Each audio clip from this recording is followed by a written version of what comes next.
આવા જઈ રહ્યા છે 7 વાગ્યા સુધીનું જે એલર્ટ આપવામાં આવ્યું છે તેમાં શરૂઆત કરી દક્ષિણ ગુજરાતથી તો વલસાડ, નવસારી, ડાંગ, તાપી, સુરત, ભરૂચ, નર્મદા આ તમામ વિસ્તારો એવા છે કે જ્યાં આગળ ઓરેન્જ એલર્ટ જોઈ રહ્યા છો। મધ્ય ગુજરાત તરફ આવતા જઈએ તો વડોદરા અને આણંદ આ બે જિલ્લાઓ કે જ્યાં આગળ ઓરેન્જ એલર્ટ છે। છોટાઉદેપુર, દાહોદ, પંચમહાલ, ખેડા, મહીસાગર, અમદાવાદ આ તમામ મધ્ય ગુજરાતના જિલ્લાઓ કે જ્યાં આગળ યલો એલર્ટ છે અને ઉત્તર ગુજરાતમાં ગાંધીનગર, અરવલ્લી, સાબરકાંઠા, મહેસાણા, બનાસકાંઠા અને પાટણ આ તમામ જિલ્લાઓ કે જે ઉત્તર ગુજરાતના છે અને જ્યાં પણ યલો એલર્ટ છે। પરંતુ હવે કચ્છ, ભુજ અને સૌરાષ્ટ્રના મોટાભાગના તમામ જિલ્લાઓ મોરબી, સુરેન્દ્રનગર, બોટાદ, ભાવનગર, અમરેલી, ગીર સોમનાથ, જૂનાગઢ, પોરબંદર, રાજકોટ, જામનગર, દ્વારકા આ તમામ સૌરાષ્ટ્રના જિલ્લાઓ કે જ્યાં આગળ ઓરેન્જ એલર્ટ આપવામાં આવ્યું છે। એનો મતલબ એ છે કે જે યલો વિસ્તાર છે, જે મધ્ય ગુજરાત અને ઉત્તર ગુજરાતના વિસ્તારો છે ત્યાં સામાન્યથી મધ્યમ વરસાદની શક્યતા છે। જે ઓરેન્જ જગ્યા છે ત્યાં આગળ તેજ પવન સાથે વરસાદ થઈ શકે છે। સૌરાષ્ટ્રના ઘણા જિલ્લાઓમાં વરસાદ શરૂ થઈ ચૂક્યો છે। ગીર સોમનાથના ઉના, ગીર ગઢડામાં મેઘરાજાનું આગમન પણ થઈ ગયું છે। ગીર ગઢડામાં પણ હળવાથી મધ્યમ ઝાપટા જોવા મળી રહ્યા છે। મેઘરાજાનું આગમન થતા લોકોમાં પણ ખુશી જોવા મળી રહી છે।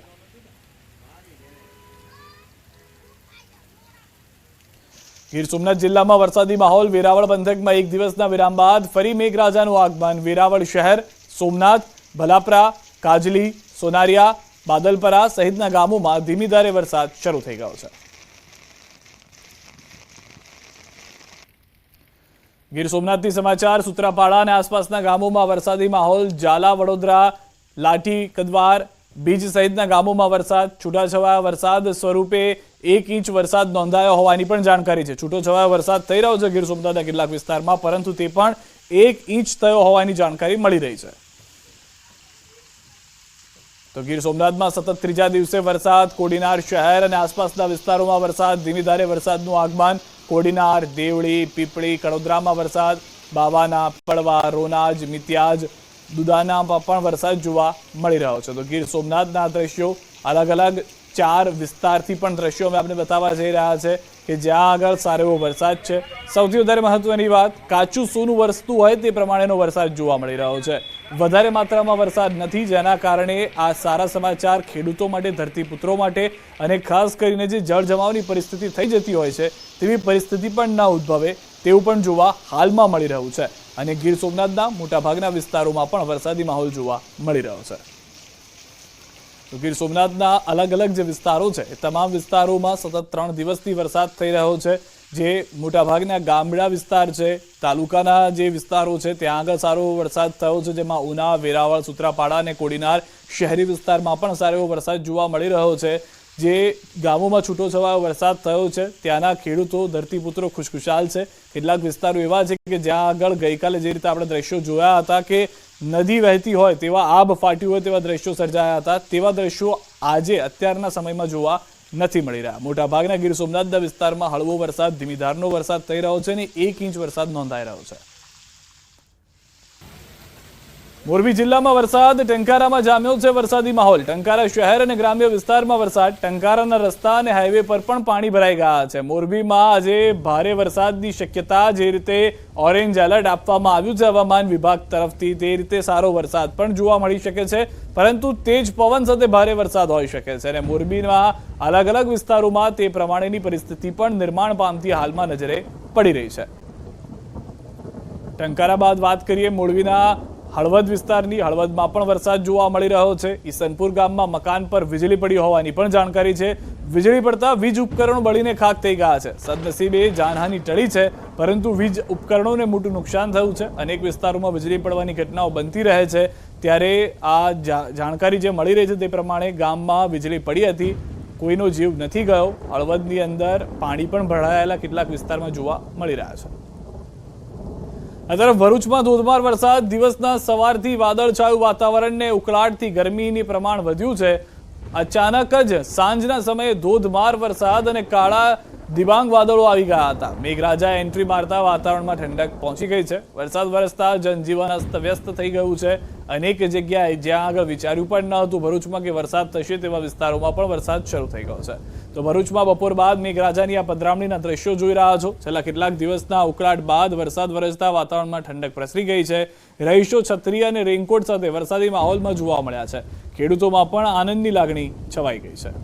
વધુ માહિતી ન્યૂઝ 18 સંવાદદાતા ભાવિન પાસેથી મેળવીશું। ભાવિન, શું પરિસ્થિતિ છે સમગ્ર ભરૂચની હાલમાં? જી સિદ્ધાર્થ, સવારના 6 વાગ્યા 7 વાગ્યાથી વાદળછાયા વાતાવરણ ભરૂચમાં રહ્યો હતો। બપોરના ઉકળાટ અને ગરમીથી લોકો ત્રાહિમામ પુકારી ગયા હતા। બપોર પછી અચાનક જ વરસાદની શરૂઆત થઈ હતી। પહેલા અંકલેશ્વર હંસોટના પટ્ટે ઘણો વરસાદ પડ્યો હતો। ત્યાંથી ધીમે ધીમે અહીં ભરૂચમાં બી ઉકળાટ થયો હતો। તો 3 વાગ્યા પછી અહીં ભરૂચમાં પણ વરસાદ ખૂબ વરસવા પામ્યો હતો। વરસાદ વરસવાથી આજુબાજુની જે પરિસ્થિતિ હતી તે બગડી હતી અને ઘણી જગ્યાએ પાણી પણ ભરાયા હતા। થોડા સમય પછી વરસાદ ઓછો થવા પામ્યો હતો અને આ વરસાદથી ખેડૂતોને ખૂબ ફાયદો થાય એવું ગણી શકાય। જી આભાર સમગ્ર માહિતી બદલ ભાવિન। તો અનેક વિસ્તારોમાં સારો એવો વરસાદ જે રીતે ભાવિને જણાવ્યું તે પ્રમાણેની પરિસ્થિતિ પણ જોવા મળી રહી છે।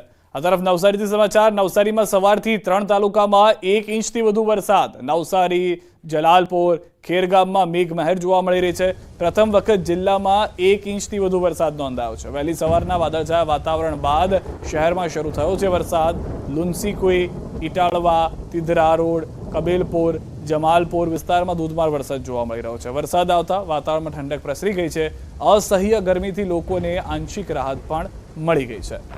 વધુ માહિતી ન્યૂઝ 18 સંવાદદાતા ભાવિન પણ નવસારીથી અમારી સાથે જોડાઈ ગયા છે। ભાવિન, જે રીતની પરિસ્થિતિ જોવા મળી રહી છે સમગ્ર નવસારીની અંદર, કયા કયા તાલુકાઓ જોવા મળી રહ્યા છે ભારે વરસાદથી અસરગ્રસ્ત? શું સમગ્ર પંથક કહી રહ્યું છે? ચોક્કસથી સિદ્ધાર્થ, વરસાદને લઈને વાત કરવામાં આવે તો ચોમાસાની વિધિવત શરૂઆત થઈ ચૂકી હતી, પરંતુ આજે નવસારી જિલ્લામાં વિધિવત વરસાદની શરૂઆત થઈ છે। એટલા માટે કહી શકાય કે વહેલી સવારથી જે રીતના વરસાદી માહોલ હતો અને ત્યારબાદ જે સવારે 6 વાગ્યાથી સાંજે 4 વાગ્યા સુધી જે સૌથી વધુ જે વરસાદ છે ગણદેવી તાલુકામાં નોંધાયો છે। 2 ઇંચ જેટલો, ખેરગામ તાલુકામાં પણ 2 ઇંચ જેટલો વરસાદ, નવસારી, જલાલપોર, ગણદેવી અને ચીખલી તાલુકામાં 1 ઇંચથી વધુ વરસાદ ખાબક્યો છે। નવસારી તાલુકાની જો સિદ્ધાર્થ વાત કરવામાં આવે તો 1.5 ઇંચ જેટલો વરસાદ છે। જલાલપોરમાં 1 ઇંચ છે, ગણદેવી તાલુકામાં પણ 1.5 ઇંચથી વધુ વરસાદ છે, ચીખલીમાં પણ 1.5 ઇંચથી વધુ વરસાદ છે, વાંસદા તાલુકામાં 2 mm વરસાદ છે। એટલે કે વાંસદા તાલુકામાં નહિવત જેવો વરસાદ છે, પરંતુ ખેરગામમાં પણ 1.5 ઇંચથી વધુ વરસાદ છે।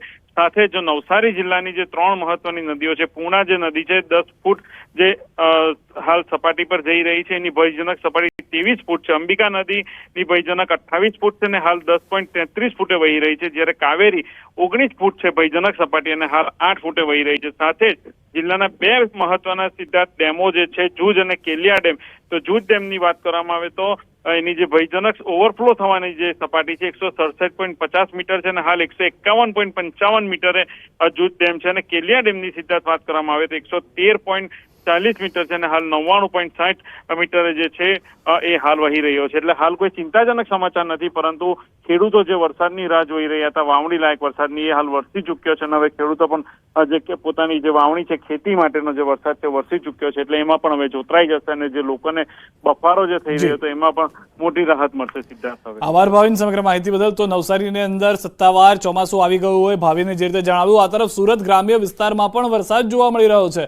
બારડોલીના મુદિત પેલેસ સહિતના વિસ્તારમાં વરસાદ, ધોધમાર વરસાદને કારણે રોડ પર જળ જમાવની પણ પરિસ્થિતિ થઈ ગઈ છે, પરંતુ સુરતમાં પણ જાણે ચોમાસું સાથે જ આગળ વધતું હોય તેવું જોવા મળી રહ્યું છે। સુરતના ગ્રામ્ય વિસ્તારોમાં વરસાદી માહોલ જામ્યો છે। બારડોલીમાં અનેક જગ્યાએ પાણી ભરાઈ ગયા છે। આશાપુરી માતાના મંદિર નજીક ભરાયા છે પાણી। જળ જમાવની પરિસ્થિતિ અહીંયા પણ જોવા મળી રહી છે। રસ્તા પર પાણી ભરાતા વાહન ચાલકોને હાલાકી। મુદિત પેલેસ સહિતના વિસ્તારમાં પાણી ભરાયા। ધોધમાર વરસાદને પગલે વીજ પુરવઠો પણ ખોરવાઈ ગયો છે। નગરપાલિકાની પ્રી મોન્સૂનની કામગીરી સામે પણ સવાલ ઉઠી રહ્યા છે। ગ્રામ્ય વિસ્તારોમાં વરસતા વરસાદને લઈ ધરતીપુત્રોમાં પણ ખુશીનો માહોલ છે। આ તરફ તાપીના વ્યારા, વાલોડ, બાજીપુરા સહિતના વિસ્તારોમાં વરસાદ। ભારે ગરમી અને ઉકળાટ બાદ વરસાદ શરૂ થતા ઠંડક પ્રસરી ગઈ છે। વરસાદને કારણે ધરતીપુત્રોમાં ખુશીની લહેર પણ છવાઈ ગઈ છે। તો ડાંગ જિલ્લામાં ગિરિમથક સાપુતારામાં વરસાદ। સાપુતારા, નવાગામ સહિત તળેટી વિસ્તારમાં વરસાદને કારણે પ્રાકૃતિક સૌંદર્ય ખીલી ઉઠ્યું।